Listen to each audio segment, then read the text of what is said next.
Talent को किसी सहारे की, किसी लेवल की जरूरत नहीं होती, क्योंकि जब टैलेंट होता है तो पहचान खुद ब खुद बन जाती है, पहचान खुद ब खुद मिल जाती है।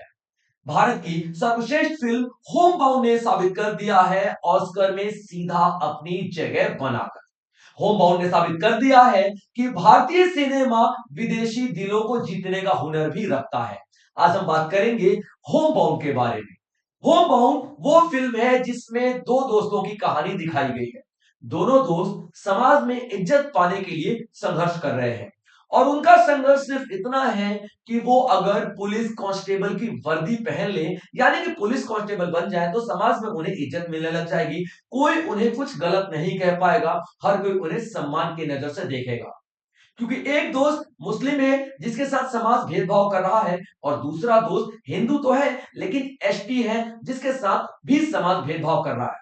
दोनों दोस्त एक दूसरे को समान स्तर में देखते हैं। दोनों को लगता है कि यार दोनों की सिचुएशन सेम है, और दोनों की सिचुएशन सेम होती भी है। यहाँ पे ये दिखाया गया है किस तरीके से एक छोटे से पद के लिए संघर्ष करते हुए दो दोस्त आगे बढ़ रहे हैं। इसमें से एक का सिलेक्शन हो जाता है, दूसरे का सिलेक्शन नहीं होता है। दोनों के बीच में दरार भी पड़ती है, दोनों लड़ाई झगड़े भी करते हैं, और ऐसी ऐसी बातें भी बोल देते हैं जो उन्होंने कभी सोची भी नहीं थी बचपन से लेकर आज तक कि हम एक दूसरे को बोलेंगे। इस कहानी में पूरा का पूरा टारगेट दिखाया गया, लक्ष्य दिखाया गया जिसको पाने की कोशिश ये दोनों कर रहे हैं। साथ में दोस्ती भी दिखाया गया है, इसका मतलब इमोशंस भी है। यहाँ पे रोमांस का तड़का भी लगाया गया है। यहाँ पे गाने, म्यूजिक, सब कुछ सर्वश्रेष्ठ है। यही वजह है कि होम बाउंड ने ऑस्कर में अपनी जगह बनाई है। चलिए आगे बढ़ते हैं दोस्तों। और जो भी कैंडिडेट्स इस प्लेटफॉर्म पे नए हैं, चैनल को सब्सक्राइब जरूर कर लीजिएगा, क्योंकि इसी तरीके के एग्जाम ओरिएंटेड बहुत सारे लेक्चर्स मैं आपके लिए लेकर के आता रहूंगा। तो होमवर्क जिसको डायरेक्ट किया है नीरज घेवन ने। नीरज घेवन वही डायरेक्टर है जिन्होंने मसान मूवी को डायरेक्ट किया था। मसान सभी जानते हैं, ठीक है। मसान, पंकज त्रिपाठी की मसान, जिसे लिखा था वरुण ग्रोवर ने। ये मूवी ने सभी भारतीयों के दिलों में जगह बनाई है। ये मसान वही मूवी है, ठीक है। चलिए, और इसके जो एक्टर्स हैं ये होम बाउंड के, वो ईशान खट्टर, आप सभी जानते हैं उनको, और विशाल जेठवा, इन्हें भी सभी जानते हैं। जानवी कपूर को सब जानते हैं, श्रीदेवी की बेटी हैं। इन तीनों एक्टरों ने कमाल का परफॉर्मेंस किया है। ऐसा लग रहा है कि कोई कैरेक्टर नहीं, एक जीता जागता इंसान हमारे सामने ये प्रेजेंट कर रहा है, यानी एक जीती जागती पूरी एक कहानी चल रही है हमारे सामने, किसी का जीवन उतर आया हो हमारे सामने। इतना बेहतरीन एक्टिंग यहाँ पे दोनों के द्वारा है। अब इसकी जो ऑस्कर की जर्नी है वो कैसी है ये देखते हैं। सबसे पहले ये सिलेक्ट होती है इंडिया के ऑफिशियल एंट्री के लिए। अब देखिए एक नियम है, एकेडमी अवार्ड क्या बोलता है कि जितने भी कंट्री हैं वो कितने अपने नॉमिनेशन दे सकता है, एक मूवी भेज सकता है। एक मूवी भेज सकता है कहां पे, ऑस्कर में सिलेक्शन के लिए। तो जाहिर सी बात है भारत भी एक ही मूवी भेजेगा। तो अभी भारत ने होम बाउंड को भेजा था, भारत ने होम बाउंड को भेजा था, ठीक है बच्चे, याद रखिएगा।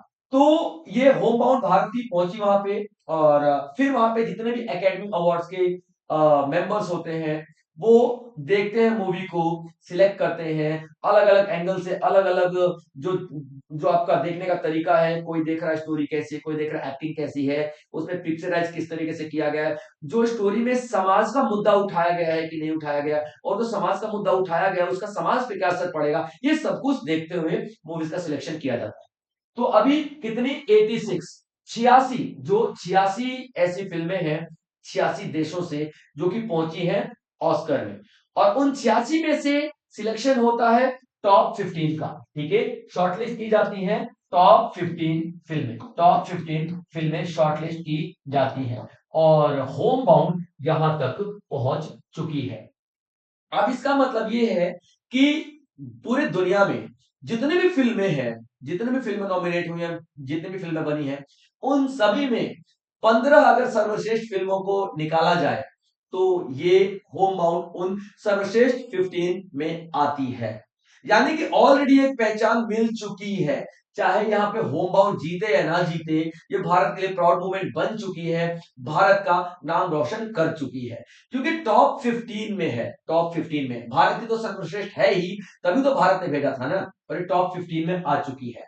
ठीक है बच्चों, तो भारत ने ऑफिशियल एंट्री की, और कंपटीशन था साफ तौर पे 86 ऐसे देशों के साथ या फिर 86 देशों की फिल्मों के साथ टॉप 15 में अपनी जगह बना ली है। अब टॉप 15 के बाद जो अगला राउंड आता है वो वोटिंग के जरिए होता है। जितने भी मेंबर्स होते हैं वो वोटिंग करते हैं और उन वोटिंग के बाद टॉप 15 के बाद टॉप 5 सिलेक्ट किया जाता है। टॉप 5 सिलेक्ट किया जाता है और टॉप 5 को बार बार देखा जाता है इन सारे मेंबर्स के द्वारा। अभी देखिए 86 में से 15 सिलेक्ट हुई, 15 में से टॉप 5 सिलेक्ट हुई है और इन टॉप 5 में बार बार बार बार बार बार बार बार बार बार देखा जाएगा। ठीक है, बार बार देखा जाएगा, कहीं से कोई कमी तो नहीं, कहीं हम गलती तो नहीं कर रहे, बार बार देख के सारे के सारे मेंबर्स वोट करते हैं। इन 15 फिल्मों को बार बार देखेंगे, ठीक है, फिर 5 में आएंगे, पांचों को बार बार देखेंगे, फिर वोट की जाएगी और उसमें जीतेगा कोई एक फिल्म जो कि इस बार होने वाला है होम बाउंड। ठीक है, आप ये मत सोचिएगा कि सर आप इतने श्योर क्यों हो। अरे भाई मैंने मूवी देखी, आप जाके देखो तो सही, आपको पता चल जाएगा कि इस फिल्म में क्या है, पता चलेगा क्या, मतलब हर चीज है इस फिल्म में यार, हर चीज है। ऐसे ही नहीं, यहाँ पे सर्वश्रेष्ठ फिल्म के रूप में इसको नामित किया गया है, चुना गया है भारत की तरफ से। ठीक है बच्चों, तो ये तो इसकी जर्नी है। अब देखते हैं सिलेक्शन कैसे होता है, ऑस्कर में सिलेक्शन कैसे होता है। ऑस्कर में सबसे जो पहला स्टेप होता है वो कंट्री लेवल पे होता है। हर एक कंट्री एक नॉमिनेशन भेजती है अपना, हर एक कंट्री एक नॉमिनेशन यानी एक नामांकन अपना भेजेगी। ठीक है, याद रखिएगा। और वो एक नामांकन होगा ना बच्चों, वो होगा आपका, वो होगा आपका किसी भी कंट्री से हो सकता है। ठीक है, वो आप देखिए कि जो आपका बेस्ट मूवी कौन सी है, क्राइटेरिया में आप देखिए सोसाइटी पे कितना असर करती है, एक्टिंग कैसी है, स्टोरी टेलिंग कैसी है, डायरेक्टिंग कैसी है, म्यूजिक कैसा है, ठीक है, साउंड मिक्सिंग कैसा है, एनिमेशन कैसा है उसका, आफ्टर इफेक्ट्स कैसे, मतलब बहुत सारी चीजें देखने के बाद हर एक देश अपना एक मूवी भेजता है। और यहाँ पे अभी जैसे कि 86 देशों ने भेजा है, ठीक है, तो भारत भी एक मूवी भेजेगा। तो भारत ने इस बार होम बाउंड को भेजा है, तो भारत भी एक मूवी भेजेगा जैसे कि हर एक कंट्री भेजती है। अब उन सारे फिल्मों में से शॉर्टलिस्ट किया जाता है। ठीक है, शॉर्टलिस्ट कौन करता है, एकेडमी जो अवार्ड होता है, ठीक है, एकेडमी अवार्ड होता है, ठीक है, उसके मेंबर्स शॉर्टलिस्ट करते हैं, इसको हम एकेडमी अवार्ड भी बोलते हैं। अच्छा चलिए एक और बात, भारत से कौन सिलेक्ट करता है कौन सी फिल्म जाएगी, भारत से कोई तो ऐसा सिलेक्ट करता होगा ना, तो film federation of India select करता है। ठीक है, भारत से film federation of India select करता है, ये बात आपको याद रखनी है। ठीक है, film federation of India, film federation of India क्या है, तो 13 मेंबर्स के एक ज्यूरी बॉडी है। ठीक है, 13 मेंबर्स का एक पूरा ग्रुप है जो कि सिलेक्ट करता है कौन सी फिल्म यहां नॉमिनेट की जाएगी ऑस्कर के लिए, 13 बंदों का। ठीक है, इसको 1951 में बनाया गया था। अब देखिए इंपॉर्टेंट बात क्या है, मैं यहाँ पे बहुत खुश ये देख के हूं कि जहां पे ऐसी ब्लॉकबस्टर्स फिल्म आई हैं, ब्लॉकबस्टर जिनको देखने के लिए लोग पागल हो गए हैं, पागल हो गए हैं और लोगों ने देखा भी है। ठीक है, मैं उसको ब्लॉकबस्टर तो नहीं कहूंगा, एक मूवी आई थी सैयारा, लोग ऐसे पागल होकर रो रहे थे, लड़के लड़कियां रोड पे चिल्ला रहे हैं, कपड़े फाड़ रहे हैं, लग रहा पता नहीं कितना, भाई क्या है ये, क्या है ये, कौन सा वायरस लग गया आप लोगों को, है, कैसी फिल्में देखने लग गए हो, यही यूथ है आज का, है। मैं इस बारे में खुश हूं कि जो फिल्म फेडरेशन ऑफ इंडिया आपके रिएक्शंस देख के सिलेक्ट नहीं करता फिल्मों को, अगर ये आपके रिएक्शंस देख के सिलेक्ट करता है फिल्मों को, तो आज होम बाउंड जैसी इतनी महान फिल्म, सर्वश्रेष्ठ फिल्म आज ऑस्कर में नहीं पहुंचती, सैयारा जाती और पहले उसको देखते ही, पूरे देखते भी नहीं सिलेक्टर्स, ठीक है, 10 मिनट देखते और निकालो इसको, निकालो, हड़ हड़, कैसी कैसी फिल्मों को हिट करवा देते हो। ये खुशी है इस बात की कि हमारा फिल्म फेडरेशन ऑफ इंडिया ऐसा है कि जो टैलेंट के बेस पे फिल्मों को भेजता है। और दुर्भाग्य है हमारे भारत का कि ऐसी फिल्मों को कोई देख नहीं रहा है।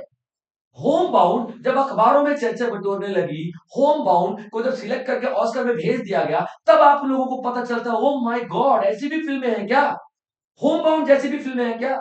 अरे शर्म करो, शर्म करो, ठीक है। आप लोग सिर्फ और सिर्फ अपने मजे के चक्कर में, अपने एंजॉयमेंट के चक्कर में, अपने टेस्ट के चक्कर में ऐसी फिल्मों को अवॉइड करते हो यार, ऐसी फिल्मों को। आज पता है होम बाउंड अगर जीत के आ जाती है ना, ऑस्कर अवार्ड लेकर के आ जाती है ना, अरे सीना 56 इंच का हो जाएगा भारत का, समझ रहे हो। हर एक भारतीय क्या बोले है, वी आर इंडियंस, हमारा सिनेमा इस बार ऑस्कर जीत कर लेकर के आया है। लेकिन आप लोग ऐसी फिल्मों को नहीं चलने देते हो, आप लोगों को ये फिल्में देखनी ही नहीं है, आप लोगों को पता ही नहीं है इन फिल्मों में क्या है। क्यों? अच्छा नए कलाकार है, हटाओ हटाओ। अच्छा देश की बात कर रहे हैं, कंट्री की बात कर रहे हैं, हटाओ हटाओ। अच्छा गरीब किसान की कहानी है, हटाओ हटाओ। अच्छा गरीब लड़के की कहानी है, हटाओ हटाओ। क्या है ये? क्यों तुम लोगों को तड़क भड़क चाहिए? क्यों तुम लोगों को यो यार ये चाहिए? ऐसा नहीं होता है, ठीक है। टैलेंट को सपोर्ट करो, मैं बार बार बता रहा हूँ, टैलेंट है। आज इस मूवी ने अपने टैलेंट के दम पे ऑस्कर में जगह बनाई है, वरना आप लोगों को भरोसा छोड़ दिया होता ना, व्यूज के भरोसे छोड़ दिया गया होता ना, बस छोड़ो, मैं बोलना ही नहीं चाहता। आगे बढ़ते हैं। देखिए, तो जो हमारा फिल्म फेडरेशन ऑफ इंडिया है, वो वो सिलेक्ट करता है मूवीज को कि कौन जाएगा ऑस्कर में। वहां जब मूवीज पहुंचती हैं तो टॉप 15 सिलेक्ट की जाती है। टॉप 15 सिलेक्ट की जाती है, ठीक है बच्चों, याद रखना टॉप 15 सिलेक्ट की जाएंगी। और उन टॉप 15 में से जो 5 होंगी वो सिलेक्ट की जाएंगी, याद रखिएगा, ठीक है। जो 5 तो नॉमिनेशन जो होंगी ना वो वोटिंग के बेस पे की जाती है। 15 के बाद जो होगा वो वोटिंग के बेस पे किया जाएगा। जितने भी मेंबर्स होंगे वो वोट करेंगे। जैसे मैंने बता चुका हूं, ये 5 फिल्मों को बार बार देखा जाएगा, बार बार देखा जाएगा, time and again repeated form में देखा जाएगा। तब देखा जाएगा कि कौन सी मूवी यहाँ पे सिलेक्ट होती है। और जो फाइनल वोटिंग होती है नॉमिनीज का, और उसी पे डिसाइड किया जाता है कि कौन सी मूवी ऑस्कर जीतेगी। और ऑस्कर एक ही जीतती है, यानी कि हर एक कंट्री, पहला स्टेप, हर एक कंट्री अपना अपना नॉमिनेशन भेजेंगी। उसमें से टॉप 15 सिलेक्ट होगा, उसमें से टॉप 5 सिलेक्ट किया जाएगा। उन टॉप 5 को बार बार बार बार बार बार बार बार बार बार देखा जाएगा, और उसके बाद किसी एक मूवी को सिलेक्ट किया जाएगा, ठीक है बच्चों। चलिए अब ये देख लेते हैं कि क्या क्या मिलता है ऑस्कर अवार्ड को, ठीक है। जो जीतेगा, अगर होम बाउंड जीत जाती है तो उसको क्या मिलेगा? सबसे पहले मिलेगा ये ट्रॉफी जो प्योर गोल्ड की बनी है। ऐसा नहीं है कि खाली प्लेटेड है, प्योर गोल्ड की बनी है। उसके बाद ग्लोबल रिकॉग्निशन, पूरी दुनिया में पहचान बन जाएगी, पूरी दुनिया में सब बोलेंगे यार क्या मूवी बनाई, पूरी दुनिया में इसकी डिमांड बढ़ जाएगी।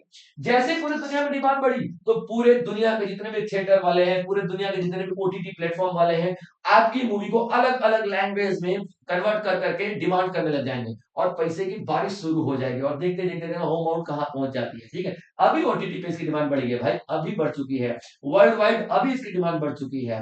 इंग्लिश में कन्वर्ट करके, तेलुगु में कन्वर्ट कर, अलग अलग प्लेटफॉर्म पे इसको लॉन्च किया जा रहा है, ठीक है। उसके बाद ये पहचान तो मिलेगी, उसके बाद इंटरनेशनल फंडिंग भी मिलने लग जाएगी। अब देखो, जो डायरेक्टर साहब है उन्होंने इतनी मेहनत किया है, यानी कि साबित कर दिया कि मसान मैंने बनाई, ठीक है। होम बाउंड मैंने बनाई, यानी कि मेरे डायरेक्शन में दम तो है। तो भाई प्रोड्यूसर साहब, तो फॉरेनर प्रोड्यूसर साहब है, हम पे पैसा लगाओ।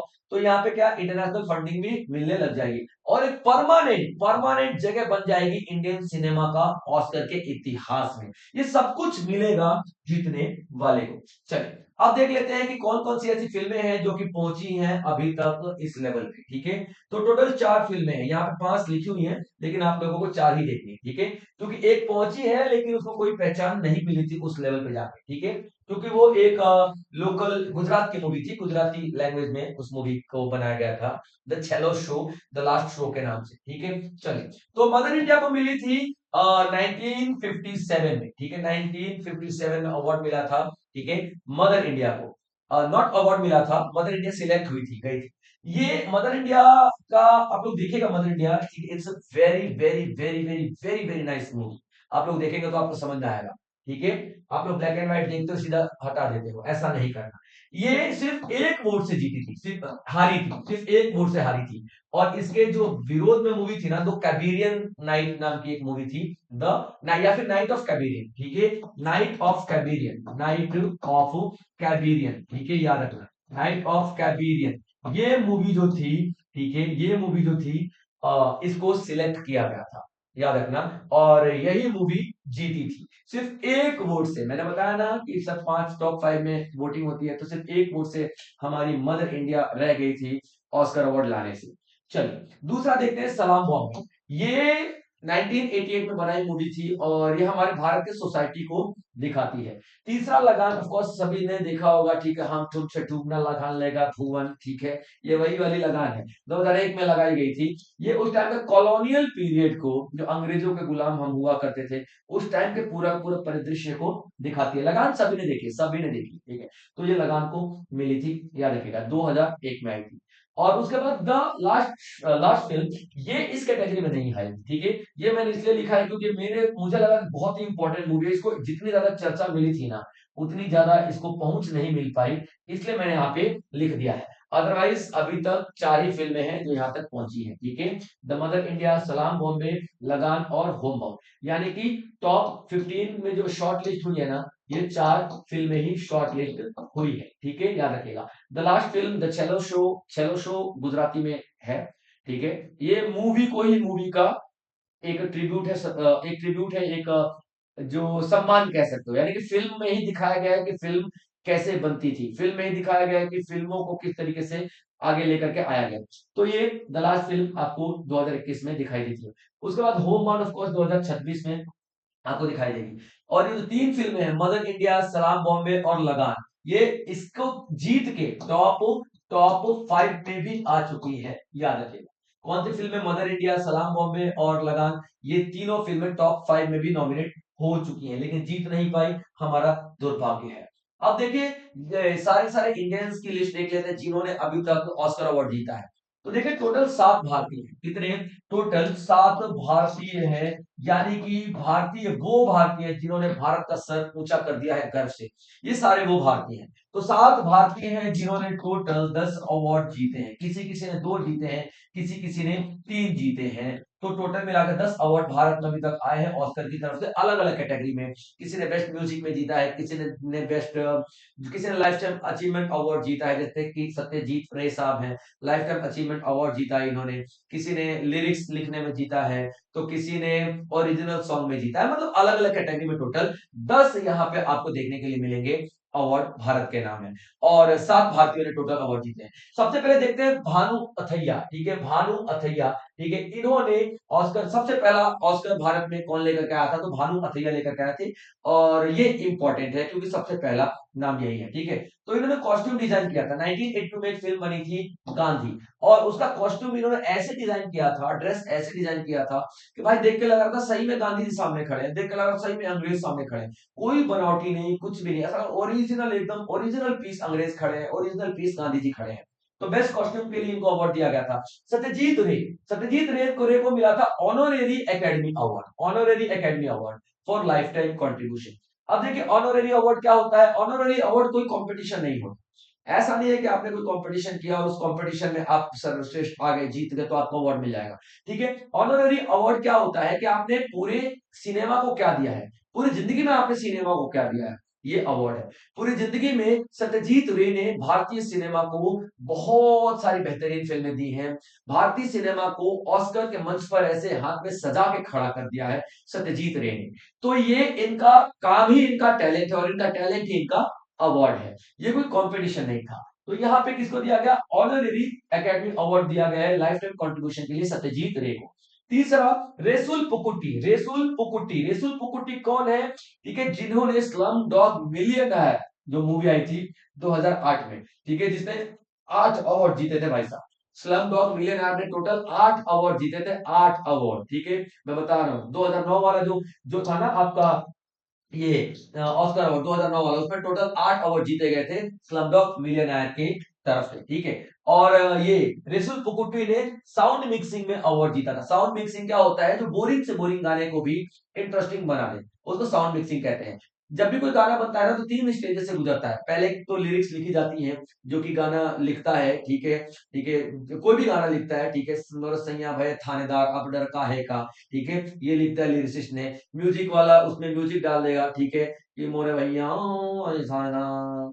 अब ये बड़ा बोरिंग सा लग रहा है, तो ये साउंड मिक्सर आएगा, मैं इंटरेस्टिंग बनाऊंगा, ठीक है। तो इस गाने को अलग तरीके से प्रेजेंट करेगा, साउंड थोड़ा इधर से हटा के उधर जोड़ेगा, उधर को हटा के साउंड, जो आवाज जो सिंगर की है उसको थोड़ा माउल्ट करेगा, ठीक है, मोरे सही या ऐसे ऐसे करके गा के पूरा आपको बता देगा। एक क्या बेहतरीन गाना निकल के सामने आएगा, किसी भी बोरिंग गाने को आप डाल दो। तो साउंड मिक्सिंग का काम इन्होंने ही किया था स्लमडॉग मिलियनेयर में, जिनको ड्रेसुल पुकुटी के नाम से हम लोग जानते हैं। चलिए बच्चों, उसके बाद गुलजार साहब, कौन नहीं जानता गुलजार साहब को? लाखों दिलों की धड़कन, लाखों चाहते इन्होंने मुकम्मल करवा दी है अपने शायरी से, अपने लिरिक्स से। तो स्लमडॉग मिलियनेयर में इन्होंने ही लिरिक्स लिखा था। कौन सा गाना सुना होगा आपने? जय हो, ये वही गाना है, ठीक है, स्लमडॉग मिलियनेयर का, जो गुलजार सर ने लिखा था। और यहाँ इसको भी ऑस्कर अवार्ड से नामित किया गया। चौथे व्यक्ति हैं गुलजार साहब, ये तस्वीर आप लोग देख सकते हो, ठीक है। इनमें अलग ही कला है, इनमें अलग ही कला है। जैसे कि मान लीजिए मैं बोलूं एक एग्जांपल के तौर पे, इधर बाहर कितनी अच्छी धूप आई है, ठीक है, या फिर पर्दे से धूप लग रही है, मैं सिंपल बोल दूं पर्दे से धूप लग रही है, ऐसे ऐसे लोग पता है कैसे बोलते हैं, ठीक है, पर्दों के बीच से जो रोशनी से आ रही थी मेरे चेहरे पे कुछ ऐसे पड़ रही थी कि मेरे बाल मेरी आंखें उससे हट नहीं, मतलब अलग तरीके से प्रेजेंट करेंगे भाई साहब, ये इनका टैलेंट है। तो इसके लिए इन्हें क्या मिला है, ऑस्कर अवार्ड दिया गया 2009 का। ए आर रहमान साहब ने 2 ऑस्कर अवार्ड जीते हैं, best original score for Slumdog millionaire और बेस्ट ओरिजिनल सॉन्ग, इन्हें 2 अवार्ड एक ही साल में मिले हैं, ये इंपॉर्टेंट पॉइंट है बच्चों। उसके बाद कार्तिकी गोंसाल्वेस ने एक शॉर्ट फिल्म बनाई थी, short film the elephant whisperers, यहाँ पे साउथ की एक मूवी है जिसमें हाथियों को बचाने की कोशिश की जा रही है, मानव की और हाथी की दोस्ती दिखाई गई है। ये मूवी के लिए इनको क्या मिला है, ये ऑस्कर अवार्ड दिया गया, किस कैटेगरी में, बेस्ट डॉक्यूमेंट्री शॉर्ट फिल्म में। उसके बाद एम एम कीरावानी और चंद्रा बोस सर, ये दोनों जनों को एक एक अवार्ड मिला है, यानी कि ऑस्कर के क्षेत्र में एक एक अवार्ड मिला है, 1 2 Oscars 1 each. Best original song के लिए मिला है, और कौन सा सॉन्ग था, नाटू नाटू RRR मूवी का सॉन्ग था, ठीक है बच्चों। तो ये सारे सारे लिस्ट हैं जो मुझे लगा कि आपको बताना चाहिए। और नो डाउट ऑफ कोर्स जो हमारा जो प्राउड मोमेंट है 2026 का, वो हमारा होम बाउंड फिल्म है।